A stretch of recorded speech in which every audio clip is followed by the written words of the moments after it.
그 월급에 잠이 와?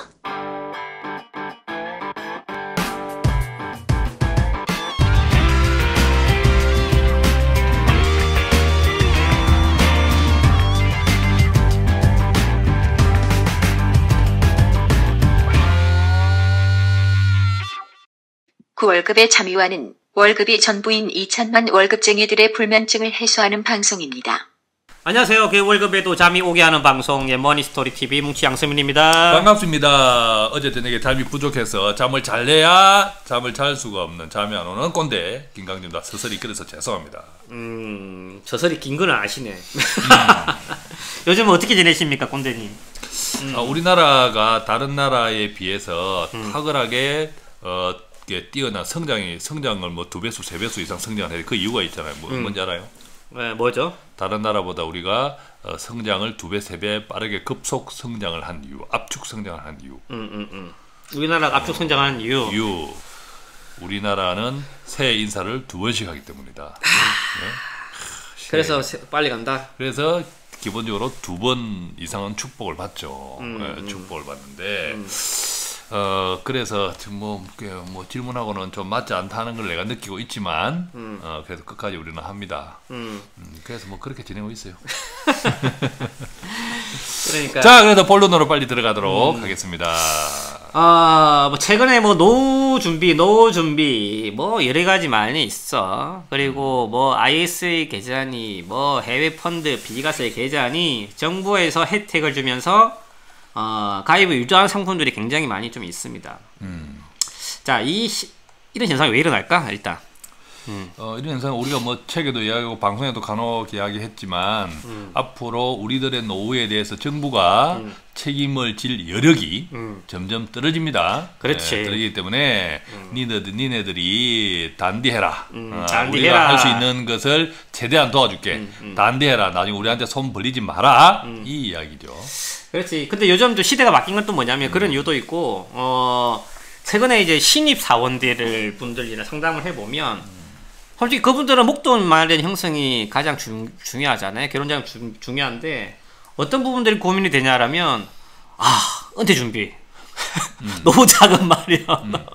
그런 것들에 대해 실질적으로 신입 사원들이 고민이 있어. 그 과도 자체가 사회가 그렇게 몰아가다 보니까, 무심결에 그런 준비에 대한 니즈가 발생되시는 것 같아요. 또 그렇게 이제 미리 준비해서 나쁠 것도 없고, 그렇지. 또 우리가 투자적인 측면에서도 미리 준비하는 것이 훨씬 비용이 싸잖아요. 그죠? 그렇죠. 그래서 이제 뭐 복리 효과를 들이내면서 지금 준비하는 게 100이라면 나중에 준비하는 200이 들어야 된다. 그렇기 때문에 빨리 준비하는 게 좋다라고 하지만 사람 마음이라는 게 알잖아. 우리는 또 먼 미래에 대해서는 말만 고민하지 또 실질적으로는 액션을 취하는 게 쉽지 않다라는 거지. 그렇지. 그래서 정부에서 이제 그게 아니라 나라에서 쉽지 않으니까 너네도 좀 빨리 움직이 봐라 하면서 이제 혜택을 주는 유인책이 하나가 뭐냐면은 세제 혜택인 거야, 이게. 세제 혜택. 그래서 우리는 이 세제 혜택에 대해서 잘 알 필요가 있다라는 거야. 보면 뭐 소득공제니 또 세액공제니 뭐 비과세니 뭔 그리 뭐 공제가 많고 세자 묻는 게 많아. 머리가 아파 죽겠다라는 거지. 그래서 오늘 이좀 물론 어느 정도 재테크에 관심이 있으신 분들은 기본적인 검색을 통해서 이에 대한 차이점을 알 수도 있겠지만 또 한편으로는 또 바쁘셔서 모르시는 분들을 위해서 우리가 오늘 깔끔하게 한번 정리해드리도록 하겠습니다. 그래서 우리가 들어온 사이트가 미래에셋 은퇴연구소인데 들어오는데 지키는 사람이 아무도 없어. 그래가지고 들어왔는데 글 쓴 사람이 내가 지금 이 글 쓴 사람 이야기하는 글 쓴 사람이 김동엽 미래에셋 은퇴연구소 이사인데 내가 아는 사람 같아. 김동엽. 저도 알 것 같아. 맞는 사람인 것 같고, 자, 그럼 뭐, 그래도 그거는 중요하지 않고, 자, 연금 관련 세금 왜 알아야 할까? 근데, 이제 보통 우리가 세금 참 중요해요. 이제 지금 시점이 아니라 앞으로고, 우리나라는 우리가 다 알다시피 세금을 점점 많이 거두어야 하는 나라잖아요. 그렇지. 그죠? 네, 거두어야 하기 때문에 지금 세금 기준을 자꾸 생각하면 안 돼. 우리가 또 모름지기 은퇴와 노후를 생각한다면, 은퇴와 노후가 나의 일이 될 때, 내 것이 되는 몇십 년 뒤에 세금 부담률이 지금보다 최소 2배 이상 올라간다는 거지. 그렇지. 그러면 지금 어떤 장기 상품들에 대한 세금에 대한 이게 기본적인 것들 맥락을 이해하고 있는 것은 대단히 중요하다. 그렇죠. 그래서 보시면 이제 나라에서 혜택을 주는 것들 그 대부분 이제 노후와 관련된 연금 상품들인 거죠. 그래서 이런 것들을 한번 간략하게 보면서 정리 한번 해보도록 할게요. 우선은 보통 이제 비과세라고 하면 사람들이 너무 극단적으로 생각하는 부분이 있는데 그걸 좀 짚어주고 싶어요. 뭐냐면 많은 금융상품들이 있잖아요. 증권회사, 보험회사, 은행 이렇게 많은 금융상품들이 있는데 심지어 국민연금조차도 비과세이냐 아니냐가 나쁘다 좋다의 기준은 아니다라는 거죠. 그렇지. 그렇지. 당연히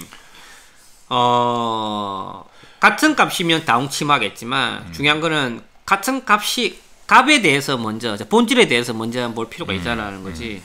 쉽게 말하면 수익이 나야 비과세 혜택이 있는 건데 사람들은 이 수익적인 측면, 자기가 얻어갈 수 있는 것들에 대해서는 고민이 전혀 안 한다라는 거지. 즉 수익적인 측면이 발생되지 않는다면 비과세가 없다라는 거야. 그래서 많은 이제 재무적인 지식이 없으신 분들이 금융인을 상대할 때 뭔가 잘 모르지만 비과세 혜택이 있다라고 하면 그냥 혜택이 주는 줄 알아. 그냥 그렇지. 그 15.4%를 얹어주는 줄 알아.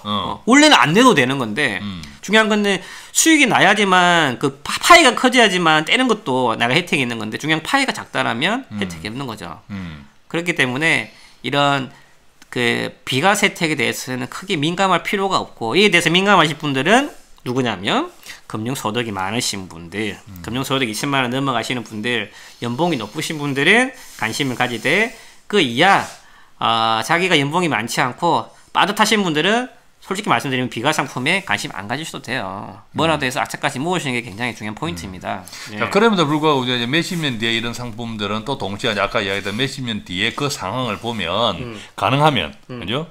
이왕이면 다홍치마라고 세금이 없는 게 좋겠죠. 수익이 있을 거라고 우리가 가입하는 같은 값이면 네. 대체로 보면 금융사의 상품들을 나누어 보면 예를 들면 보험회사에서 이렇게 은퇴 준비로 사는 대체로 연금 보험들 이런 것들은 비과세 그죠? 나중에 수령할 때 비과세 기준이고 또 증권회사나 은행에서 파는 이런 장기 은퇴 상품들 예를 들면 연금저축이라든지 물론 연금저축은 뭐 세 군데 기관에서 다 하지만 이런 상품들은 지금 당장에는 세금을 내지 않고 과세 이연이라 해가지고 나중에는 연금을 받을 때 세금을 내 심지어 국민연금조차도 나중에는 일정 금액이 넘으면 세금을 내잖아요, 그죠? 그렇죠. 예, 그래서 꼭 세금을 낸다 안 낸다 이것이 노후 준비 상품으로서 나쁘다 좋다 이 기준이 아니라 각각의 상품들이 그 기능들이 있고 어떤 데는 세금을 나중에 부담하더라도 오히려 유리한 상품이 있고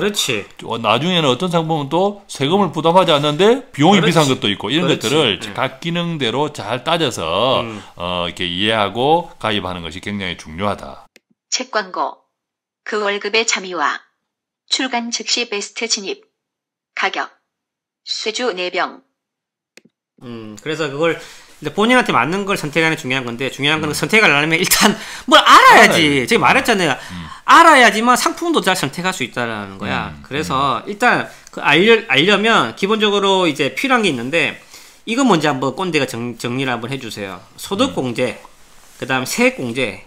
이 조차가 많이 헷갈리신 분들 아직도 있으신 것 같아요. 그걸 먼저 한번 해봐봐. 소득공제, 세액공제는 그냥 간단해요. 소득을 공제해 준다는 것하고 세액을 공제해 준다는 거죠. 그러니까 소득을 공제한다는 말은 우리가 세금을 어디다가 매기요? 세금을 어떤 기준으로 떼가냐 하면 내 1년 동안 벌어들인 소득에서 떼가잖아요. 소득을 기준으로. 소득을 기준으로 10%, 20% 이렇게 떼간단 말이에요. 그래서 소득공제는 내 소득 자체에서 100만 원을 공제해 주겠다. 예를 들어 100만 원이 대상이라면 내가 1년에 1000만 원을 벌었는데 1000만 원을 세금 대상으로 하는 것이 아니라 소득공제가 있다면 그중에 100만 원짜리 소득공제가 있다면 100만 원을 아예 모수에서 빼주겠다는 것이 소득공제고 세액공제는 이렇게 해서 이제 나중에 세금이 결정이 되잖아요, 그죠? 세금이 결정되는 그것이 세액이죠. 나중에 그 끝단에서 결론에서 만들어진 세금에서 아예 빼주겠다. 이게 세액공제다. 이렇게 이해하면 되겠다. 그렇죠. 그러니까 뭐 소득공제가 좋을까 세액공제 이거는 따져봐야 돼요. 그래서 지금은 자 상품별로 이 혜택이 달라지는데. 대표적인 거 뭐죠? 국민연금. 국민연금은 소득공제예요. 가입자가 납부한 보험료 전액에 대해서는 소득공제를 된다. 국민연금 낸만큼은 당신의 소득에서 공제된다. 자, 근데 중요한 거는 이런 세제 혜택을 준 상품들은 지금 현재 내가 세제 혜택을 받은 상품들은 반드시 연금 수령할 때 세금을 내게 되어 있습니다. 많은 분들이 국민연금 그저 받아 생각하시는데 아니에요. 국민연금 세금 내요. 단 이제 이것저것 다 떼고 나면 가세 표준이 약 700만 원 이하까지는 세금이 없습니다. 없어. 그래서 금액이 적으신 분들은 고민 안 하셔도 되는데 많이 받으시는 분들은 조금 더 낼 수 있다라는 거. 근데 대부분이 안 낼 확률이 굉장히 높아요. 왜냐하면 가세 표준 700만 원 넘기기가 생각보다 쉽지 않기 때문에. 그래서 국민연금은 소득공제 받는 상품이다. 그 다음에 이제 대표적인 상품이 뭐냐면 퇴직연금. 기업체들, 그렇지. 직장인들, 기업에서 가입하시는 DB형, DC형 이런 퇴직연금 상품들은 세액 공제를 받는다. 세액 공제. 그렇죠. 세액 공제는 소득 공제 아까 설명했지만 결과적으로 1년 정산해서 연말 정산해서 내가 내야 되는 세금이 딱 나왔다면 거기서 공제를 해줍니다. 그렇죠. 그래서 그 다음에 이제 연금저축 같은 경우도 세액 공제를 받는다. 세액 공제를 받는다. 그래서 13.2% 그리고 급여가 낮으신 분들은 16.5%를 받죠. 전도를 받고 있죠. 그래서 퇴직연금, 연금저축 둘 다 세액 공제를 받고 두 개 합쳐서 연간 700만 원까지 세액 공제가 가능하다. 자, 그 다음에 뭐냐면 지금 현재 뭐 젊은 층들은 상관없으시겠지만 과거에 2001년도 이전에 드신 그 구개인 연금 상품들 가지고 있으신 분들이 있으실 거거든요. 이거 참 지금도 가지고 있는 사람은 좋은 상품입니다. 그래서 뭐 50세 이상의 뭐 차장님, 부장님들은 가지고 계시는데 이 상품은 또 소득 공제가 돼요. 소득 공제가 되고, 그렇지. 연간 72만 원 한도 범위 내에서 그 세액 공제 받는 퇴직연금, 연금저축 플러스 알파로 추가로도 받을 수 있다라는 거지. 그래서 이런 걸 보면 옛날에는 소득 공제가 대부분이었어요. 어느 때부터 세액 공제가 등장했는데 이런 걸 보면 눈치 빠른 분들은 이해하시겠지만 대체로는 소득 공제가 유리해요. 대체로는 소득 근데 소득 규모에 따라 또 다르긴 하지만 개별적으로는 조금 다르지만 대체적으로는 소득 공제가 유리하다. 그래서 구개인 연금 옛날에 이것도 이제 소득 공제였다는 거죠. 그래서 뭐 세부적으로 따라보면 연봉에 따라서 뭐 낮으신 분들은 뭐 유리하고 높으신 불리한데 일단 뭐 어떻게 그래서 그 후보로 따르기 전에 뭐 바뀌었으니까 일단은 이제 현재 상황에 대해서 이해하는 게 중요하다. 그 다음에 이제 마지막에 혜택들이란 게 뭐냐면 이제 현재 연금보험 보험회사에서 그렇죠. 그래서 보험회사에서 사는 상품은 10년 이상 유지시에 보험 차익에 대해서 비과세 혜택이 있다라는 거. 그래서 크게 연금 관련된 세제 혜택은 이렇게 5개 정도로만 이해하시면 좋으실 그래서 것 간단하게는 같습니다. 내가 지금 어떤 납부를 하는 동안에 납부하는 금액에 대해서 내가 내는 세금에서 지금 근로소득세 이런 데서 혜택을 받았다. 이러면 나중에 그 돈을 연금으로 받을 때 세금을 낸다. 이렇게 이해하면 되고 그렇지 않고 지금 내가 납부하는 이 연금 보험료 이런 것에 대해서 세금 혜택을 못 받았다. 각건세에 돌려받지 뭐 환급을 못 받았다. 환급 영향이 없다 하면 대신에 나중에 연금을 받을 때 세금이 없다. 자, 이렇게 추가적으로 이해합니다. 지금 현재 그 세액 공제든 소득 공제든 혜택을 받았다면 나중에 연금을 수령할 때 세금을 낸다. 근데 여기서 조금 더 한번 나가 볼게요. 국민연금은 이제 가세 표준 700만 원 이하까지는 세금이 없다. 이제 그리고 그 가세 표준 이전에 900만 원까지는 소득 공제 혜택이 들어간다. 이 정도 알고 주시면 좋을 것 같으시고 나머지 개인연금들 있잖아요. 퇴직연금이라든지 연금저축 같은 경우는 연간 1200만 원까지는 저율과세가 돼요. 분리과세가 되는데 그 이상부터는 추가과세가 된다. 이 정도 범위는 기본적인 개념 정도는 잘 모르시더라도 개인적으로 든 거는 1200만 원까지 이게 저율로 과세가 되는구나. 그래서 그 말 의미는 뭐냐면 연금을 받을 때도 잘 받아야 된다. 이런 의미까지 같이 포함되어 있어요. 그래서 이 정도 1200 정도까지는 머릿속에 한번 기억해 두시면 어디 가시더라도 상담하실 때 이 정도 말만 꺼내더라도 당신은 좀 아는 사람이구나 라는 대접을 받으실 수 있습니다. 함부로 말 안 하지. 그렇죠. 함부로 말 안 하지. 그래서 본인한테 맞는 걸 선택하는 거는 굉장히 중요한 포인트인 거고 그 전에 앞서가지고 이 정도 기본적인 사항을 알고 있어야지만 상담할 때 우리가 유리한 고지에 이를 수 있다. 예. 잘 정리됐나? 근데 이제 이렇게 연금 종류도 많고 세제 혜택도 다르고 또 그 범위도 다 각각 각양각색인데 오늘 우리가 쭉 열거하고 있는 것들을 내가 다 가입하고 있는 사람은 진짜 행복한 분이고 여기에서 국민연금은 다 뭐 의무보험이니까 또 퇴직연금도 이것도 의무보험이죠. 거의 직장인들이라면. 그렇지만 이제 연금저축이나 구개인연금이나 연금보험 이런 것들을 이제 개인별로 가입을 할 수도 있고 안 할 수도 있잖아요. 그죠?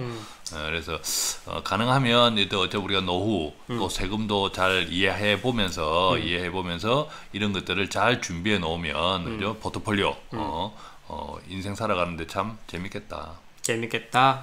네. 하여튼 우리 그월잠 청취자분들 그 월급에도 잠이 잘 수 있게끔 열심히 노력하도록 하겠습니다. 감사합니다. 자, 고맙습니다.